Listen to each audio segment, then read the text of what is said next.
Good morning, everybody. I have some slides today, so you'll have to forgive my indulgence for the first time in AI. Still with AI since I last was up here. God help us. That's all I say. I have a reading actually from. I don't have time to put it on the slides. I hope it.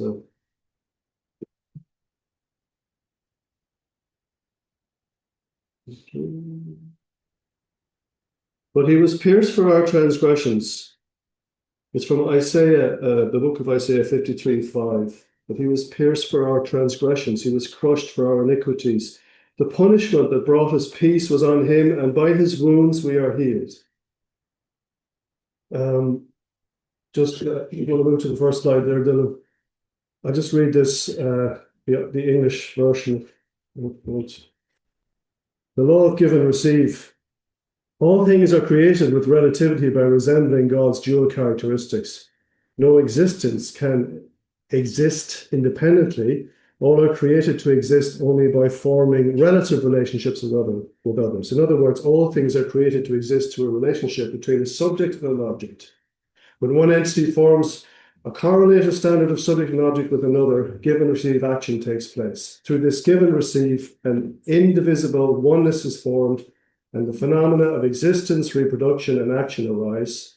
All processes of formation, change, and development in the natural world occur because of the give and receive action between one entity and another. I just want to move to the next slide as well. So, as I said, I'm going to have to endure my recent discovery of AI. It's very busy, that slide. I didn't have enough time to really refine everything. But what I wanted to emphasize really was principles of peace, unification, thought, and it's, it speaks to me at the moment because when in the work of UPF particularly, the principles of peace are there as kind of common principles that can reach out to all faiths, regardless of what people believe in terms of their denomination and stuff. So I found that very inspiring, and especially, I think John 2 weeks ago, talked about God's heart, Shinjung. Shinjung is not easily translated. It's this unstoppable desire that God has to experience joy through loving human beings as his children, her children. This Shinjung, this idea, which is it's not really conveyed in Christianity, and it's certainly not conveyed in most other religions. I think it's a rather unique discovery for unificationism and for the principle. And the core of the principles of peace for me, as I understand them, which is a term I use. There's a book called True Parents' Thought, not to be confused, by the way, with the Champiomoron, the unfortunately named Champiomoron. But True Parents' Thought is a development of unification thought.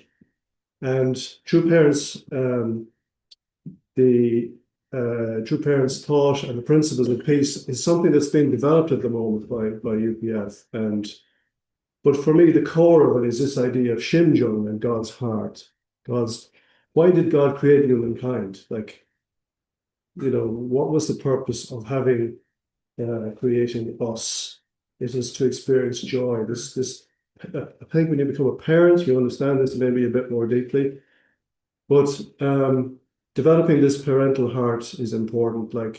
And for God to have to be there by himself on his own would not be much fun. So God created mankind in order to experience this Shinjung, this joy.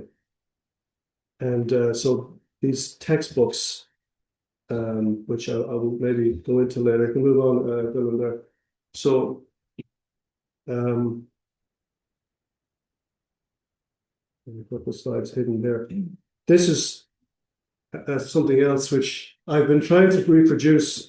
I'd love to have drawn this years ago if I had the time, an image of this. But now with AI, you can try to render what's in your head very quickly. So this is True Father on Fifth Avenue in America. And it's referred to in one of the speeches. particularly in the 70s when the big stadiums tours were being done in America for the 200th anniversary of America around that time in Madison Square Garden and Washington Monument, big rallies when Treforder first came to America and proclaimed himself really as, I guess he was John Donald Baptist to himself at the time. He wasn't officially proclaiming to be the Lord of the Second Advent, but it didn't take much imagination to if you were with the Spirit at the time, and many of our parents, subsequently joined the Unification Church as it was then, based on this realization that Messiah is on the earth, basically. The Lord of the Second Advent is come. So for all Christianity, this is a very prophetic time, a prophetic moment, an incredible time where the fulfillment of God's will is happening, where the Messiah is coming back, the return of the Messiah. So this image for me, it was in my head for many years when I read this speech and reread it. And it's in a couple of speeches from around that time where this image of true father begging God, he's like a fireman or a firefighter or a doctor begging God not to leave America, because America in the 70s, I'm not saying it's great today, but actually in the 70s, it feels like it was even worse than spiritually. There was the foundation of 200 years of America had in many ways crumbled. So true father comes at this time to save America, to save the world, because America is representing the Christian world, the free world, and is such an influential nation. So this image for me, in my head, it wasn't raining. It was kind of a dark November. But anyway, AI is trying to interpret what's in my head. It's going to take a while to train this this archangelic sort of technology. But yeah, it's not bad. It's better than I could have drawn anyway, that's for sure. But I hope that conveys that spirit of true father's desperation. And I had to tell AI, look, he's in his mid-50s, because the first image that came up wasn't great. And he's not as heavy set as you first presented him and everything. So anyway, but actually what I really liked was this capturing the moment of prophetic intercession. That wasn't me. That was AI that came up with that. I thought that was quite a statement. I was very impressed with that, So to move on to the next one there, Dylan. I just wanted to, clarify that point about, these. I was listening to a service last week, I think it was, a very good one from North London. I'm not going to name the rabbi pastor, but he gave a very good introduction. I felt he made some good comments in his newsletter as well about True Father and some of the recent controversies, particularly regarding Sam Park. And I'm glad that he clarified that situation for me anyway. And but one thing I would take exception to is the idea that this true parents thought is the same as the value of true parents from heaven's providence. I disagree. It's not the same thing at all. And I just wanted to clarify that the book in the center is the so-called Champion Moran. The book second from your left. And the book on the very far left there is True Parents Thought, which is very well developed. And I'm studying it at the moment and finding lots of inspiration in it about Hedwig thought and real development of the principle. So just to kind of move on a little bit and why I chose the topic I did today, this thing of intersecting dimensions. Like we live in a particular dimension, a particular time, in a particular era where we get the benefit of that era. I grew up as a church member understanding my course to be an indemnity course. A recreation course is the nice term for it, but the indemnity was the more kind of ferocious term or fearful term. And that implied a life of drudgery and hardship, and that there was a failure there that you had to restore, basically. And you were part of that process. And if you wanted to get that benefit of salvation that I talked about, the Lord of the Second Advent, you really had to walk this course, even as far as your marriage and your blessing and your family. This was a restoration course. It was a course paved with difficulty and sorrow. And I kind of standing on the foundation of what other brothers and sisters and the early disciples of true parents had walked. This is what we were expected to do. But the expectation always then was that your children, the next generations, would have wouldn't have to walk that course because you and your generation and the previous first generation had walked it already. And it was worth sacrificing somehow because we would see the beautiful families and the glory of the next generations, you know. Of course, maybe some of us even thought the world might even be able to accept true parents, able to accept the Messiah, and you know, we'd be very grateful to us for having walked this course. But at least maybe the more realistic amongst us as the years went on began to see, well, at least our next generations won't have to suffer as much. They won't have this fallen nature. So this sort of paradigm of, when I say the intersecting sort of dimensions, the first, you know, grew up with this idea of Cain and Abel and indemnity, and you have to restore your fallen nature. And it's a cause of hardship. But today, we don't hear about that so much. We just hear about the kingdom that is here. It's the 14th year of Cheonilguk. We hear a different sort of paradigm, a different dimension where God is a glorious God, and true parents have come, and now Holy Mother Anne has come, and everything is restored. God the Father is restored, God the Mother is restored. And if we could just tap into this grace of salvation, there's not really any indemnity required. It's all good. It's all, you know. But then we look at your mother in prison, and we look at the dissolution of the church in Japan, and there's even the staunchest of brothers and sisters, the most devout, must have some sort of cognitive dissonance, trying to reconcile what's happening in Japan and in the detention center in Korea, and even in America, actually, where a lot of our assets have been taken in a court case. Trying to reconcile this reality with the so-called Cheonilguk, where we're already living in the kingdom of heaven, and you have people doing prayer vigils, myself included. I enjoy a good prayer vigil from time to time. I wouldn't be in favor of doing it every night or every evening because I have a job to go to and stuff like that. But when I'm in the humor, I'm all up for it. So there's these different sort of realities, different worlds, different dimensions, intersecting dimensions within the same sphere. How do you explain that? You know, I mean, I'm sure it was the same when Christ came, when Jesus came. The Jewish realm was there, and they had their reality, and all of a sudden, he was telling them, "You can't pour new wine into old wineskins." This sort of analogy. So, how do we reconcile that? How do we actually move on? Well, I can only talk for myself, obviously, my own personal experience.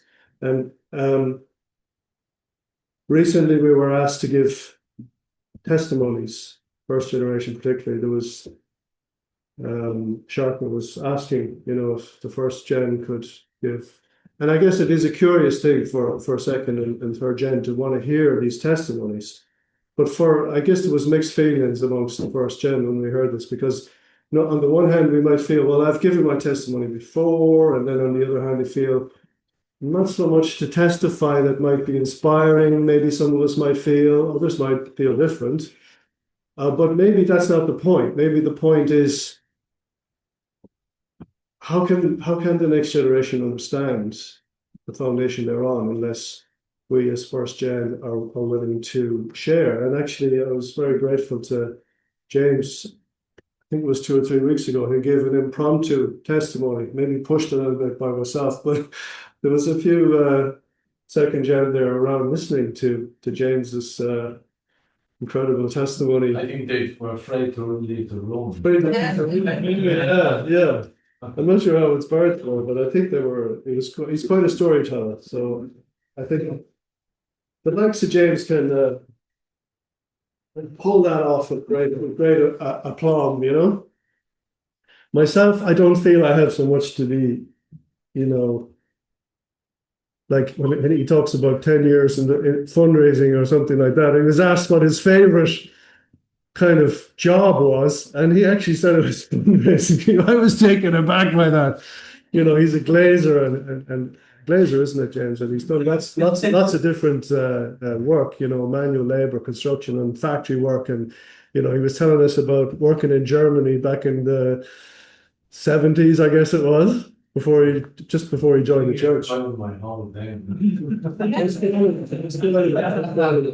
Let's let James do the service in 2 weeks time, next week or whenever the next one is. But anyway, I just give you a couple of trailers there. A couple of trailers. I won't spoil it anymore, okay? But if you promise to come up and give sometime proper, yeah, good man. So just move to the next slide there, Dylan. Again, indulge me with my discovery of AI. Bob Dylan, I was inspired by Bob Dylan and his gospel phase. I don't know why, I don't know how that came up. I think this idea that you have to serve somebody, everybody, doesn't matter who you are, how rich and famous you are as a person, you basically always have a boss or somebody that you have to serve.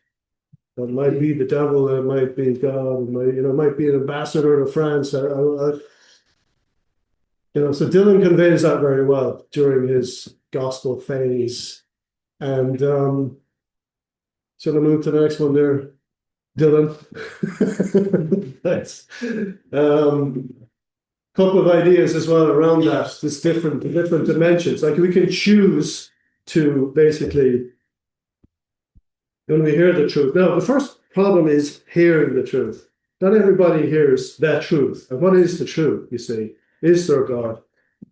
If you don't have any concept of God or reality of God, how can you just be expected to hear and follow the truth?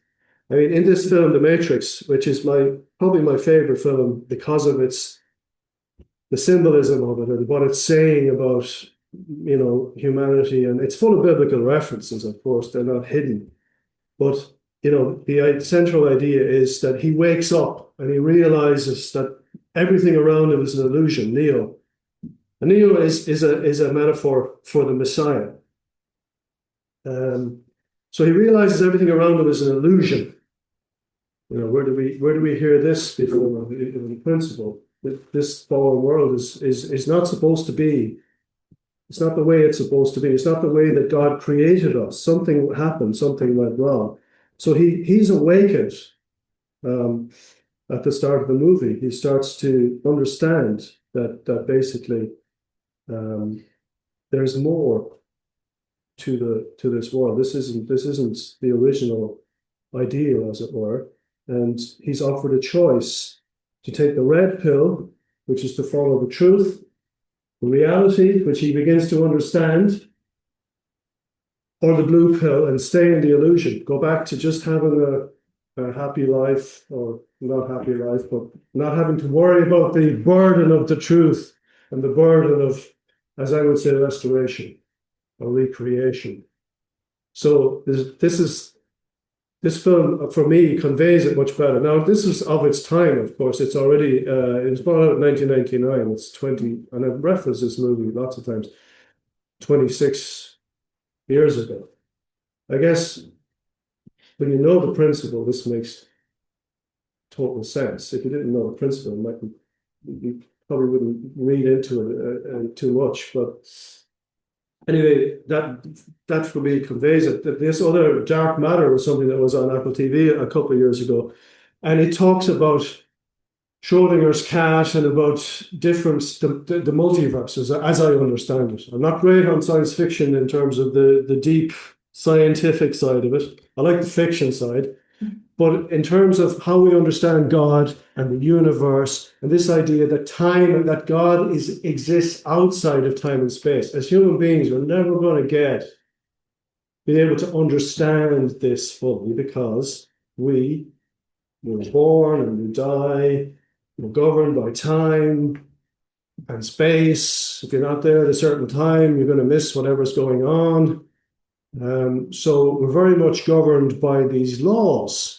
yeah, scientific laws of time and space. But God, for us to understand that God exists outside of that, God wasn't creative. God was always there. See, already we have to stop there because our minds can't take that in. It's like trying to explain trigonometry to a cat. You know, the cat's never going to get it. Doesn't even know what you're talking about. Yeah. Neither do I. I don't know what trigonometry is either, Jim. But certainly not, you know, my cat at home, right? So it's us, but us trying to understand God isn't totally different to that. We just have to put it aside and say, no, that's something that I will never understand. The idea that God exists outside time and space. But of course, God always existed, presumably, and always will. But mankind didn't always exist, as we know. And hopefully we always will from now on. But this idea of our spirit being eternal and everlasting is not such a big leap if you understand that God has been there for eternity and will be for eternity.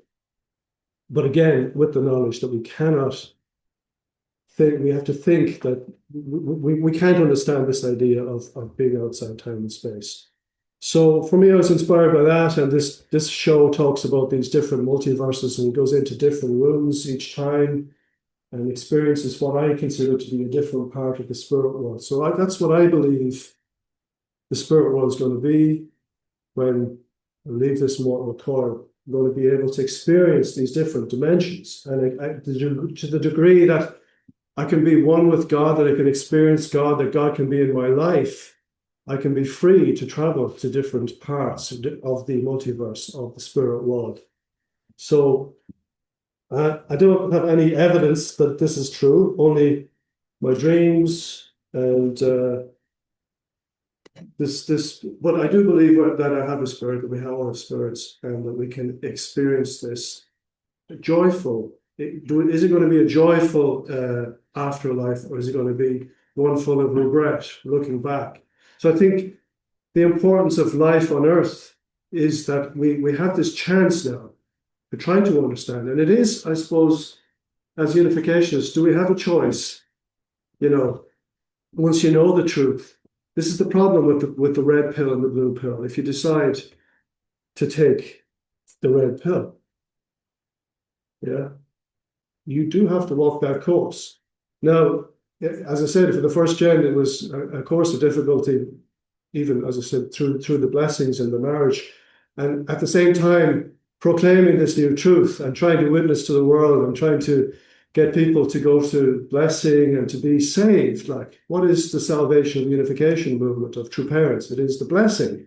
What is that? It's forgiveness of original sin. And then what is salvation? Well, salvation from what? Why do we need to be saved? From what? From sin. Jesus came to do that, but Jesus couldn't fulfill all of that mission because he wasn't accepted. He was crucified. He couldn't establish an ideal family. We know this. He couldn't fulfill the second blessing or the third blessing.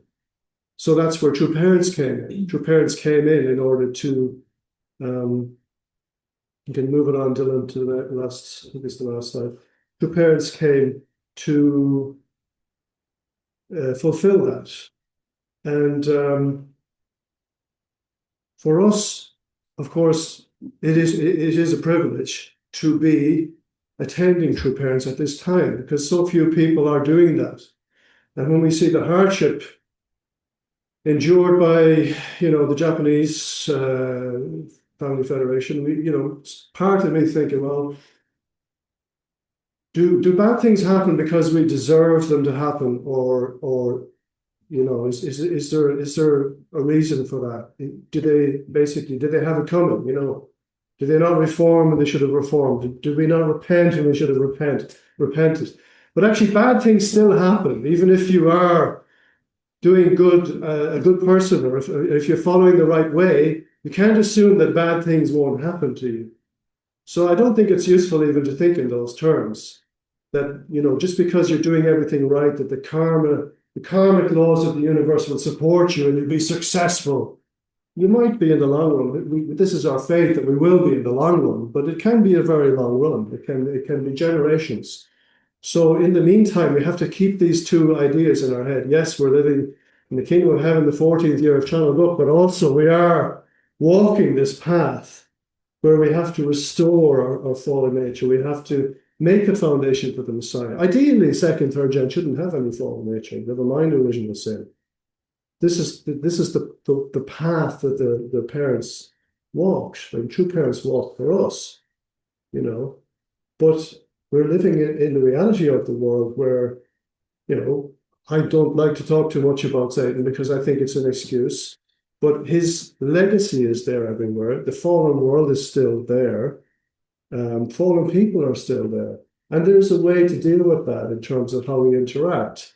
But ultimately, unless the whole world can understand the life of our true parents, true father's already walked this earth and done the spirit watch. Your mother will go within the next probably 10 years. Let's be honest about it. And before she goes, hopefully her health, especially her mental health, will be okay.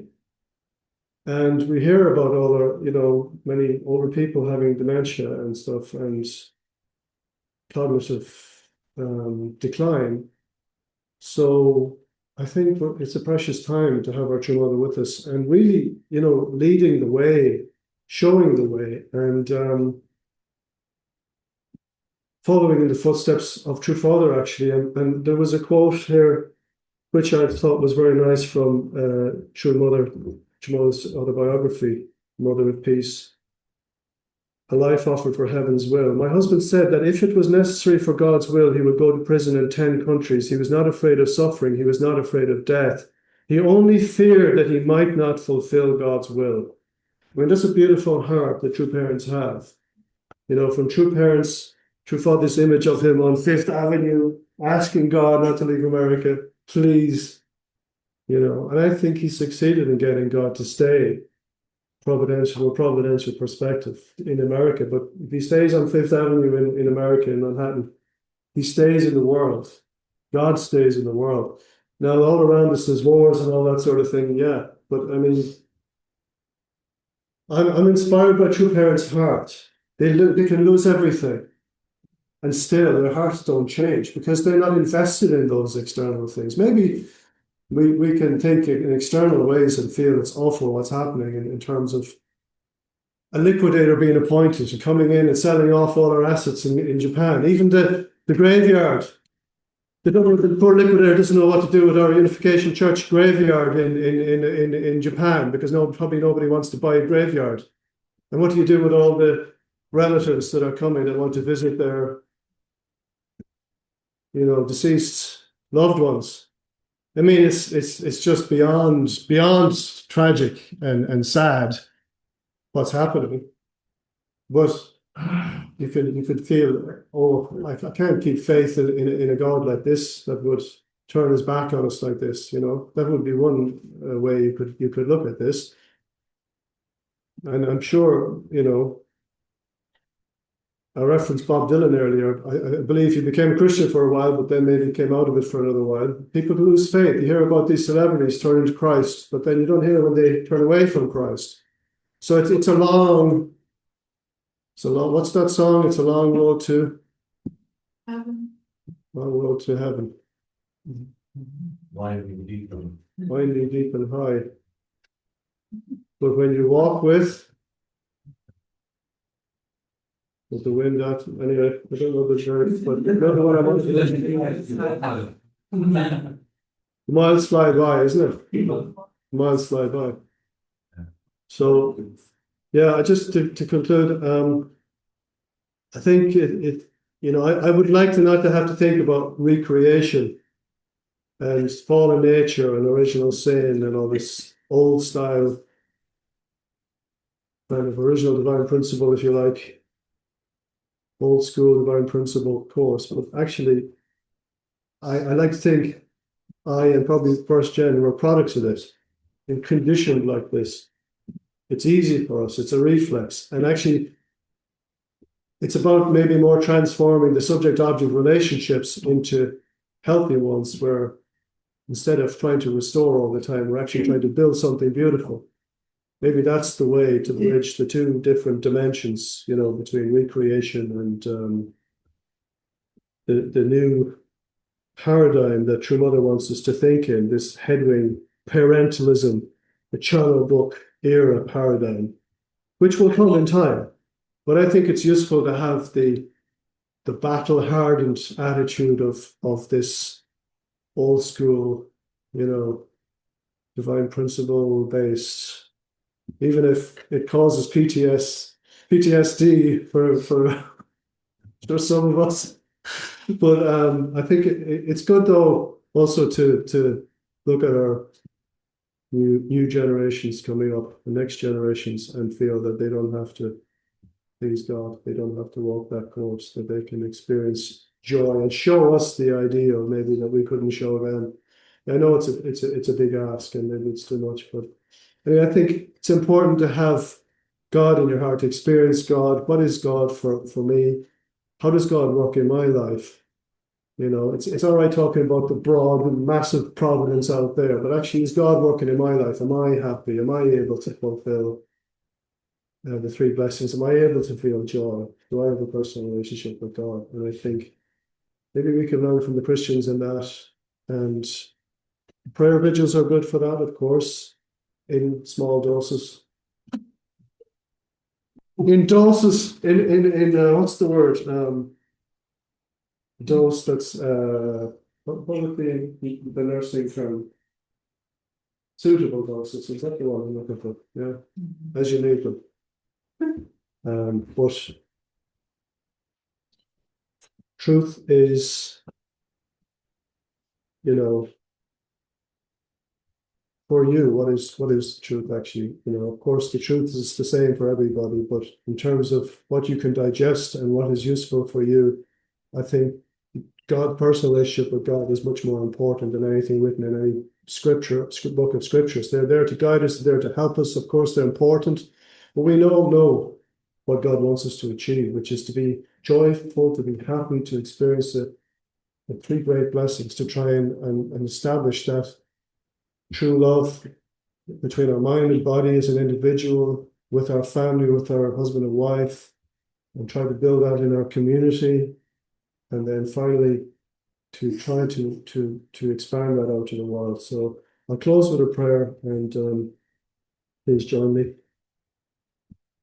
Father, would you have any parent who come before you this nice spring morning?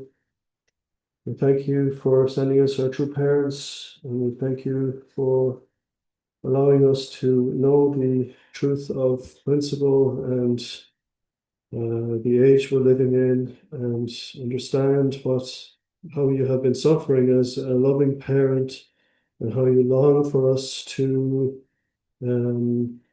know that you are real and that you are in our lives, and that you are helping us and guiding us, and help us to strip away all the layers of negativity that still surround many of us, our hearts.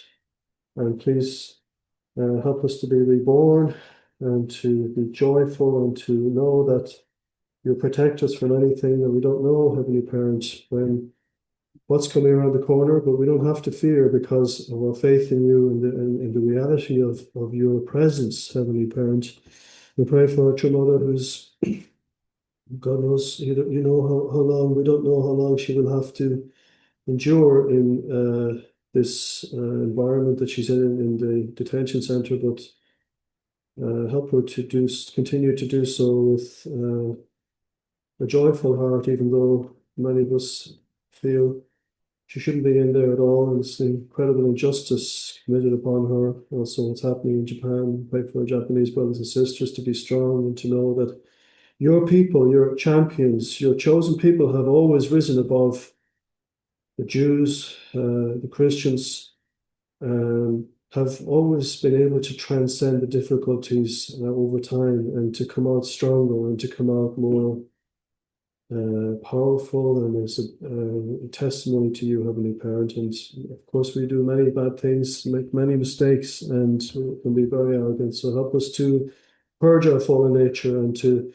really take a step into the new Cheonilguk era of the heavenly kingdom that our true mother is already living in, and our true parents are already experiencing, and help us to have faith in our messiahs, our true parents, to guide us and to help us and to give us the grace of forgiveness, that we can really work as if everything depends on us, or to pray as if everything depends on you, as St. Augustine told us. So I want to ask you to help us to have fellowship and community together today, and that you can experience joy through us and our families, even though it's problematic. But I want to offer this prayer now and report this in my name, Colm of the County Blessed Family.